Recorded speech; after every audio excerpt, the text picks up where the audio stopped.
to Wimpole Street Dental Clinic.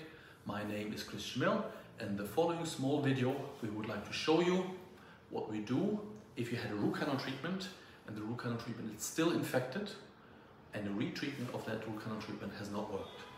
So the treatment is called apicectomy, and it means the small removal of the last bit of the root where the infection sometimes still persists. So we hope that you enjoy the video, and thank you very much for your time. You can see here the initial situation of a patient, showing us the two central incisors in the upper jaw. If we are suspicious, we can see the teeth have a little bit darker color than the residual dentition. And of course, because of that, we take an X-ray and we can confirm our suspicion, and we can see true root canal treatments in those teeth. This small yellow arrow indicates the inflammation on the tip of the roots, which have been removed by a previous apicectomy. This apicectomy has not been successful. As you can see here, the bone or the inflammation always looks a little bit darker on the X-ray than healthy bone. So if you want to keep those teeth, you will have to remove that inflammation. Optional, you can remove the teeth and then place a bridge, a denture, or implants. In that case, the patient decided to keep her teeth and undergo the operation. You will see in the operation that we do a local anesthetic, lift the gums from the residual bone,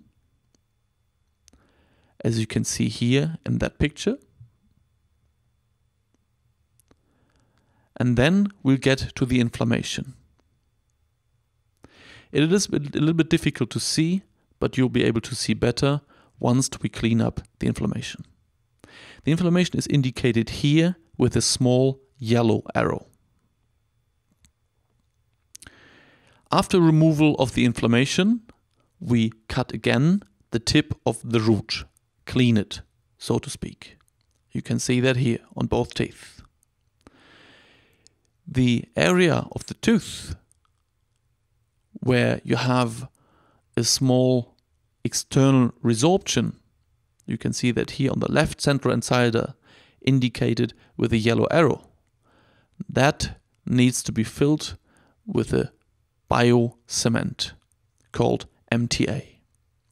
After you have done that, you can fill the holes from the drilling where the inflammation has been with artificial material. Here you can see again the MTA indicated with the yellow arrow. And then here the holes filled with bone grafting material of bovine origin. After you have filled the holes, we place a membrane to cover that aspect. Here again indicated with a small yellow arrow. That membrane stops soft tissue from growing back again into that situation. If we want to make the gums more stable, we place an additional connective tissue graft which we have taken from the palatal aspect of your mouth, indicated again with the red arrow. That tissue graft is placed on the labial aspect of your teeth and the membrane. Thank you very much for your kind attention.